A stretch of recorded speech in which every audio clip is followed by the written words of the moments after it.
Welcome to the Shepherd's Pie, a slice of hope to raise faithful kids, where we focus on topics that impact young people today. I'm Antony Barone Kolenk.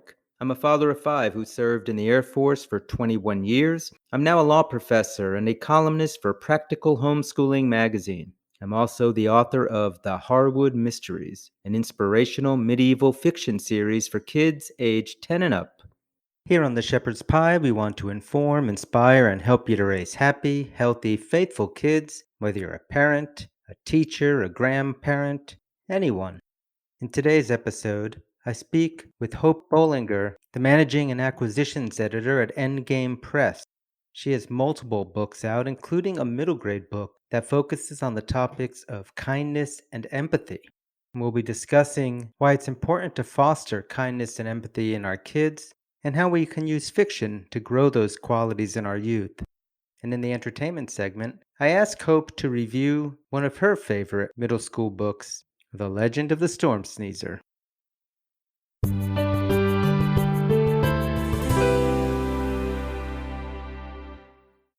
We hear a lot these days about bullying, about kids being mean to each other. We see kids putting on masks to cover up who they truly are because they're afraid of rejection.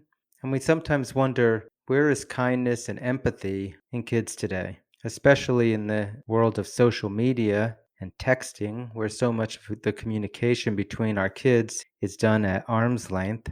It's sometimes easy to forget that we're dealing with other people that can be hurt by things that we say.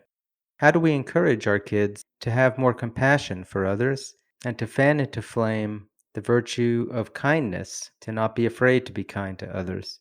Well, our guest today, Hope Bollinger, has written a wonderful middle school book that explores that very concern, why it's so important to encourage kids to be kind and understanding to each other, and how that ties into our faith and the Christian values that we find in the Gospels.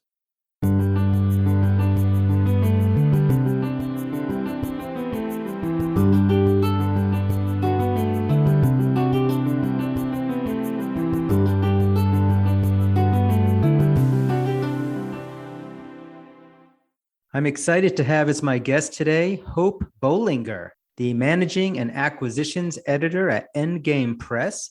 She has got to be one of the most prolific authors I've seen. She has more than 1,300 works featured in various publications, all the way from Writer's Digest to Crosswalk.com. She has worked for various publishing companies and magazines, newspapers, you name it. She's edited such big names as Jerry B. Jenkins.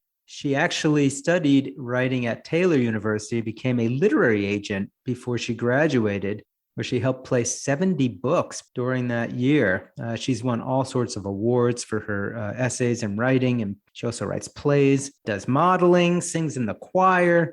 Hope, welcome to the Shepherd's Pie. Thanks so much for having me on here. We have a lot of things to talk about today. I know we want to talk about the topic of kindness and empathy, and one of your many books that are out there that really focuses on that. But let's first do a little bit of your background. How did you get so prolific in such a short period of time? Not by choice. So the Lord has opened a lot of doors in recent years. What I thought it was going to be was maybe if I was lucky, I was going to get a book contract for every single year. And then as the Lord would have it, I, in recent years, just have gotten quite a few. And so some years I had as many as 6 books that were due that year. So I just kind of learned to write first drafts very quickly. I often teach a class at conferences on how to write a book in the span of a month. So it's definitely a lot of balancing of schedules. I definitely have to be very good about time management, but everything seems to be able to be turned in with just the right amount of time. And where did you learn to write so well that you can, pull off writing a book in a month and getting an actual contract from a traditional publisher? This is a great question because honestly, I've heard it said that it takes 1,000,000 words to develop an author's voice. So I had started writing back in high school. I wrote during math class instead of paying attention to math class, and it probably explains my grades in math class. But what actually really helped me hone the craft was when I did study at Taylor University that you had mentioned earlier. I was able to talk with industry professionals, really learn what it took to be in the industry through a lot of unpaid internships I did in the program. I was able to work with publishing houses and kind of understand, okay, this is exactly what they're looking for. And I would gear my writing toward that. And this is kind of basically a practice makes perfect sort of thing. I often equate the writing process to running a marathon. The more you run, the easier it gets and the more you're able to do it. Wonderful. And what types of books do you like to write? You have a lot of them coming out. Is there any sort of themes that you like to pursue? No, this is a great question because I'm a little bit all over the place. I have some people kind of yell at me for branding. I will say the main stuff I write is I do write some stuff for tweens. We're going to talk about one of the books that is aimed toward middle schoolers today. I have a lot of books that are geared towards teens. That's usually where my hub is for writing. And I also have a couple sweet Hallmarky romances for adults. But I would say, honestly, what I like to do in my books, I like to have a lot of humor, I like to have a lot of heart, and I like to have a lot of hope, no matter what the specific subgenre is of that. I myself tend to be a very kind personality. And so, what I have discovered over the years is a lot of people kind of perceive that as a sort of weakness.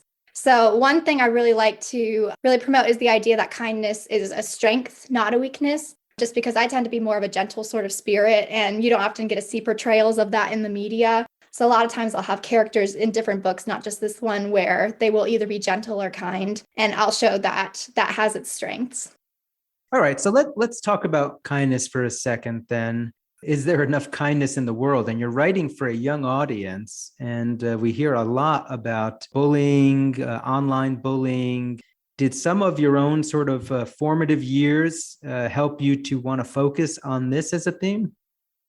I would definitely say so. I was definitely bullied in middle school, and I think I was on the precipice of when social media bullying started to be a thing. So I experienced the in-person bullying, but I just remember that being such a big thing. And honestly, middle school and high school years, even if you have a kind, gentle spirit, you're often told to kind of quell that, to kind of really dampen it, because it's often seen as a weakness in middle school and high school circles. So I remember being really frustrated with a lot of the media I read or saw, because I never saw anyone like me. Or if there was someone kind of like me in the media, they were usually portrayed as sort of weak, or that they needed to kind of get a thick skin sort of thing. So I wanted to be able to create books that had characters where they did embrace kindness, they did embrace gentleness, and it was seen as a good thing and actually helped them to either solve a mystery or save a friend or reach that plot twist at the end. So what I hear you saying is that when you looked out as a young person at the characters that were being peddled to our youth in the books you were reading, you didn't see somebody like you. And maybe put a little bit more description on that for me. What was somebody like you? Absolutely. So somebody like me is someone who's very introverted, very shy, would kind of give you the shirt off of your back type of person. And I just wouldn't run into that into fiction. Oftentimes, what was portrayed, especially like if you think about girls in fiction, was portrayed as a strong girl was someone who basically was a lot like a guy. And I really just didn't see anyone who was shy and portrayed as, someone who was equally as strong or someone who was thoughtful. It was usually people who made impulsive decisions. So I really yearned for characters who were like me. And I think part of the reason why I jumped into writing in the first place back in high school was that I just didn't see any books like that. So I figured, okay, if you're not seeing it on the bookshelves, well, you might as well write it. Yeah, and I guess, I mean, part of that might be part of a movement of just trying to portray women as, stronger, and probably, especially in the mainstream media, why you see a lot of that. But I wonder if part of that is also because they view that you could do more exciting storylines with a character that's more active or out there doing things. How are you able to make your kind, gentle characters also get involved with really compelling storylines? Yeah, no, this is a good question. Actually, I'm going to promote another book in here too, as well, if that's okay. So, actually, a really good example of a book where you have a kind of a shy, bookish protagonist who is involved in the action nonstop is a book called Wraithwood by Alyssa Roat. It's Arthurian legend. And honestly, a lot of my characters are not passive in their actions, but they're just a lot more thoughtful. And honestly, I can think that sometimes it would make it for a better story because they will think through things. There are certain characters I'm sure we want to strangle because they just don't think through anything. They just go right for it. So, and honestly, I'm totally fine with the media portrayal of more masculine ladies. I know plenty of ladies who are like that. I just hate the equivalent of, being feminine or shy as seeing as weakness too, because I think both are strong at the same time. All right, so let's talk a little about one of your books. You mentioned to me the Cassandra Curse, which came out in February of 2022, and you said that really has to do with kindness and gentleness. Give us a little preview. What is that book about? So the Cassandra Curse follows the story of Charity, whose kind actions always end in disaster. So she's going to have to find a way to end her kindness curse while also finding where her friend who has gone missing went to. So it's a really fun book. It's a book about how this girl, she can't help but be kind. She always wants to be nice, but it always kind of backfires to the point where she can tell there's something underlying, something else that's going on. She's part of a small town. There's something quirky happening that had happened 13 years before. And so she's about to uncover the mystery to find a friend who has gone missing. And the really cool thing about the book is, even though, people are constantly telling her, like, don't do a kind action, it's going to backfire, that kindness ends up saving the day at the end. So is this a literal curse that somehow there's something about her character that whenever she tries to do something kind, there's some sort of a mystical or magical thing that intervenes? It is. And it's been a curse that's been put on a number of 13-year-olds in the town. They end up forming a Cassandra coalition because they know someone named Cassandra 13 years before had also gone missing. And so they kind of tie it all back to her. But yes, it is a curse that has been placed on the town, that all the kindest tweens are the ones who are seeing repercussions to any kind actions that they do. I mean, is that something that you've experienced or that you see other youth experiencing, that when they try to act kindly, it blows up in their face for some reason? Do you have some sort of a backstory on that? I do. I actually have a backstory in my own personal experience. So back in middle school, I saw a boy being bullied. And so I decided to step in. I thought it was the kind thing to do, to step in, tell people to stop and everything. And so I became an easy target, and they decided to take their target away from him and kind of go after me throughout middle school. So I did see kind of, okay, this is how this can backfire, is that when you do something nice for someone else, some people may not necessarily like that. And I think part of why we'll see a lot of empathy and kindness go away in tweenage years or teenage years is just because people will see one instance of where kind actions are misconstrued or seen as a weakness or an easy target kind of moment. And then people kind of become jaded, become callous. And we do see this happen throughout the book in the Cassandra Curse too. The coalition's made up of a variety of people, but some of them used to be insanely kind, and now they're just very closed off because they're worried what's going to happen if I am kind to someone else again. So those of us who deal with kids, parents or youth leaders, and we have that kind, gentle kid in our midst, how can we help that person be able to keep their kindness without becoming a target of bullying? I think just honestly promoting kindness as a wonderful thing. I think especially a lot of my guy friends, they're kind of told to man up and be like really strong and everything. And kindness was sort of a thing that was overlooked, or gentleness was something that was overlooked. So praising those sorts of things, encouraging someone when they put someone else's needs over their own, when they reach out in kindness, I think that can be something. I think schools either having events or maybe even certain days that are dedicated to kind actions or kind, works that you can do. That's something I like to do in a lot of my books, is to start discussions about things that, I kind of present a problem like, hey, this is something that is happening right now. And I would love for a reader to kind of walk away and say, okay, what can we do about this right now? How are your characters, especially in your Cassandra Curse book, how do they discover, it is possible to be kind and gentle and not have it blow up in your face? Yeah, so trying not to spoil anything because this is obviously a major plot twist. Basically, Charity the whole time is told not to act kindly, and anytime she does, it does blow up in her face. But toward the climax, there is a certain sacrifice that Charity does in order to save a friend, which is considered to be a kind action. And instead of blowing up in her face, she ends up being able to solve a huge problem that has covered the entire town. I don't want to spoil anything, but it may involve zombies. But that is essentially, she kind of discovers, okay, this wasn't a weakness all along. This actually was a strength, and there's a reason why this curse was targeting this. So how do we translate that? If you've got a teen reader reading a book like The Cassandra Curse, and they're trying to preserve the kindness and gentleness inside them, what do they take away from your character? How can they do that in a way that, shows it is a strength? I think what's going to take honestly is for multiple people to get on board with this. I think the number one thing that Charity kind of endures is that she's kind of alone in a lot of this.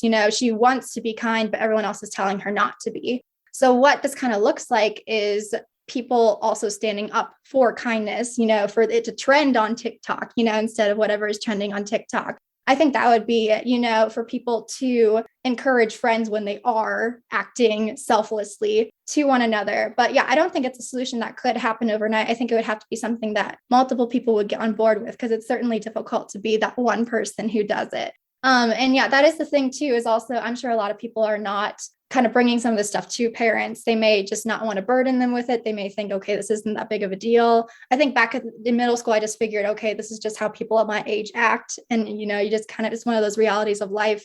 That could definitely be something a parent may have to sit down with their kids and talk about.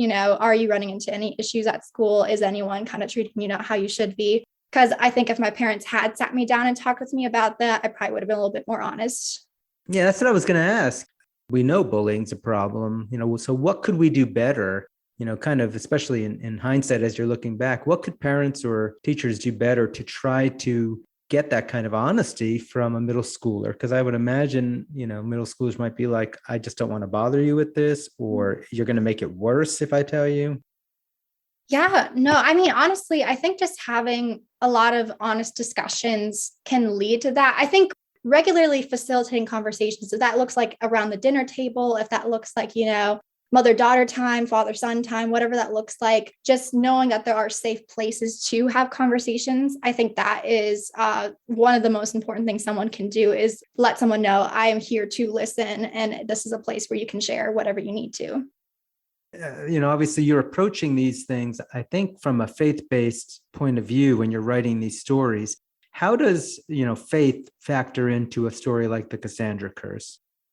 Yeah, I mean, honestly, if we look at the example of Jesus, he was incredibly kind, compassionate. I mean, if you put Jesus up against whatever are, depictions of manhood or manliness now, I don't know if we were to introduce someone like Jesus into our society now, I don't know quite how media would be able to handle him, because he was obviously very strict with the religious leaders. He obviously did have his moments of indignation, but a lot of times, he was kind to the least of these. And so I kind of like to exemplify that in my characters, showing what that kind of Christ-like attitude looks like.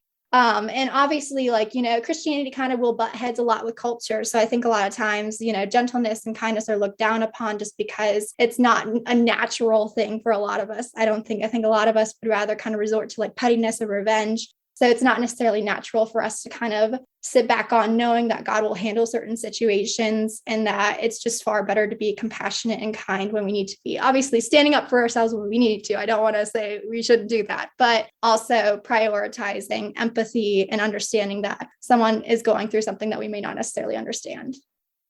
And do your characters, do they interact more explicitly with religion, or are these themes just sort of under the surface or more symbolic in your stories?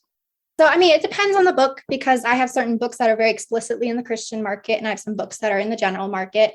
I would say Cassandra Curse is actually a book that hits both markets. The publisher it's with, Chicken Scratch Books, intentionally does that. They do middle grade books to hit both markets. So, Charity goes to vacation Bible school, and kind of her turning point after her parents have a very messy divorce and her dad moves away is that during one of the skits that she watches on stage, they talk about kindness, they talk about compassion and forgiving those who have hurt you. And she kind of wrestles with that a little bit. So throughout the book, there are light hints of faith in this specific one.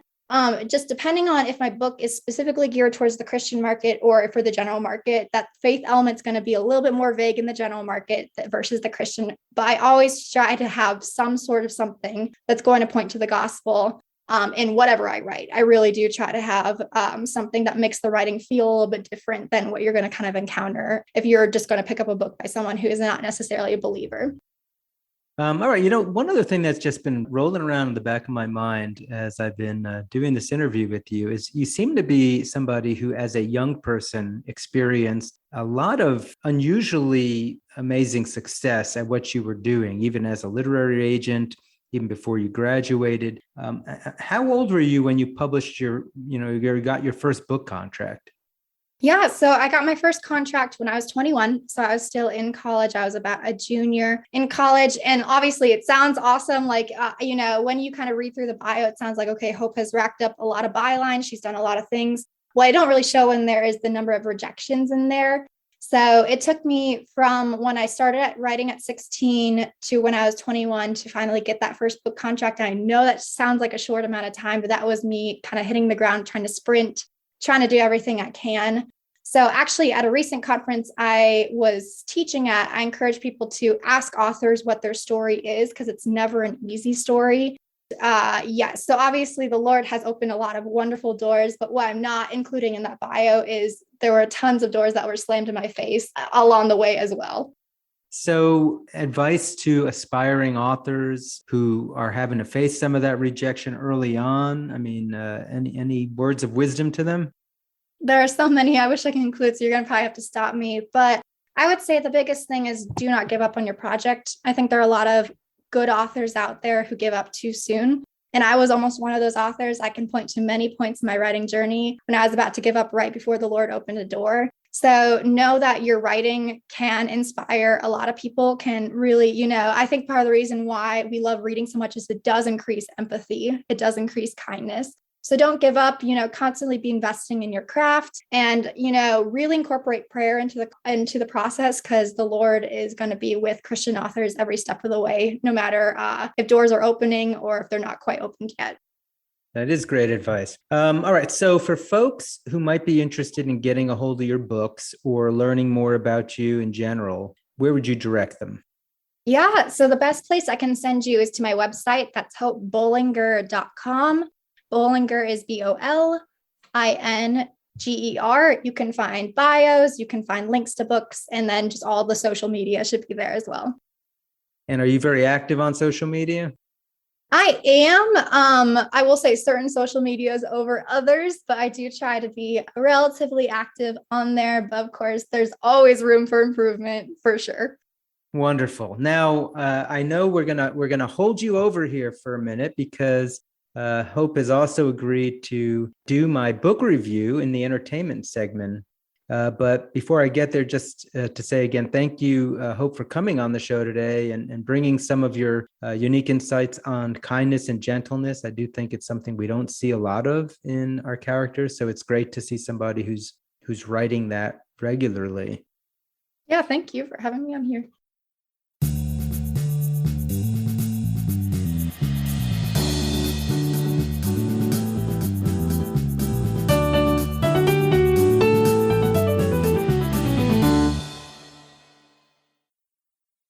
In our entertainment segment today, I have held over our interviewee, Hope Bollinger, the managing and acquisitions editor at Endgame Press and a prolific author in her own right, to talk about one of her favorite youth novels that are out there. It's called Legend of the Storm Sneezer. So, Hope, tell me a little bit, what is this book and who is the author?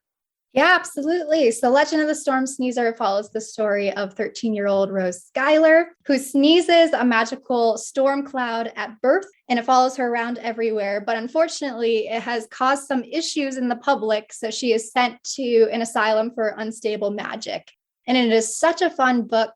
It's a book about friendship between herself and a guy named Merrick. It's about kindness, it's about sacrifice, and I highly recommend it. Any tween who has read it that I've encountered has absolutely loved this thing. Christiana Saferlia actually was one of my clients back when I did agenting. And the minute I saw the book, I knew I just had to have it. And so I'm so glad that we were able to find a home for it. So, what is it that you love so much about how she writes this book? I love a couple of things. I really love the main character. She's so quirky. She's so out there. She has such a distinctive sense of humor that I think young readers are really going to latch on to. The author herself is a trooper, and you can just really see it in the main character. So I would say the main character, but also it's just such a fun world. She throws a little bit of everything in there. And so they're certainly going to be entertained if they read this. So this book does not take place in our usual world of the United States. It's a fantasy novel.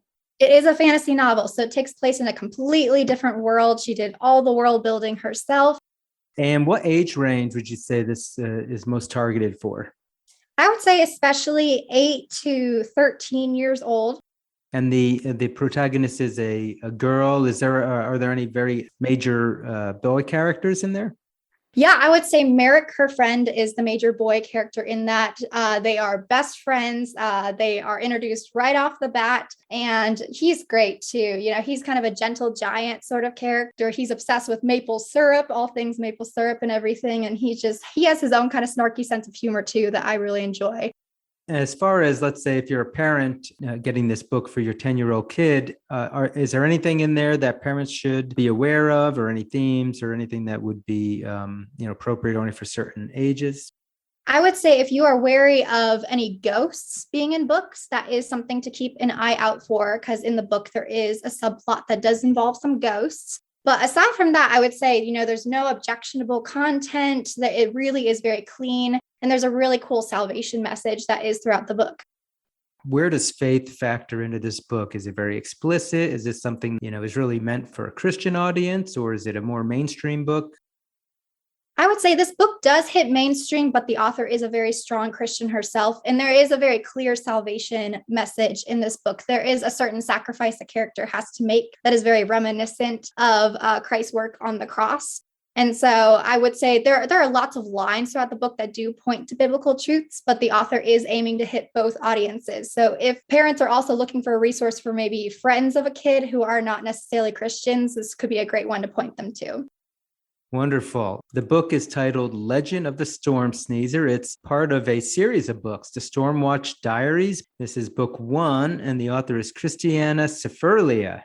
Hope, thank you so much for bringing this to our attention and giving us this wonderful review. And again, thank you for coming on the Shepherd's Pie today. It's been just a joy having you on.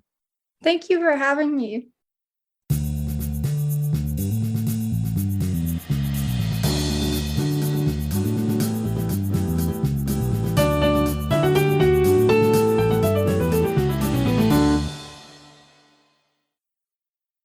That's all the time we have for the show today. We spoke with Hope Bollinger about the importance of kindness and empathy in our youth, and Hope also told us about one of her favorite books for kids, The Legend of the Storm Sneezer. Again, this is Anthony Barone Kolank, and this has been The Shepherd's Pie. If any of you listening today have a question for me or a topic you'd like to have us cover on the show, please drop me a line on my website at antonykolenk.com. That's ANTONYKOLENC.com. Also, if you visit my website, you can learn more about my historical fiction series for kids, The Harwood Mysteries. I'll end as always with my wife's favorite scripture quote from Romans 8:28. We know that all things work for good for those who love God, who are called according to his purpose. May the Lord bless and keep you this week.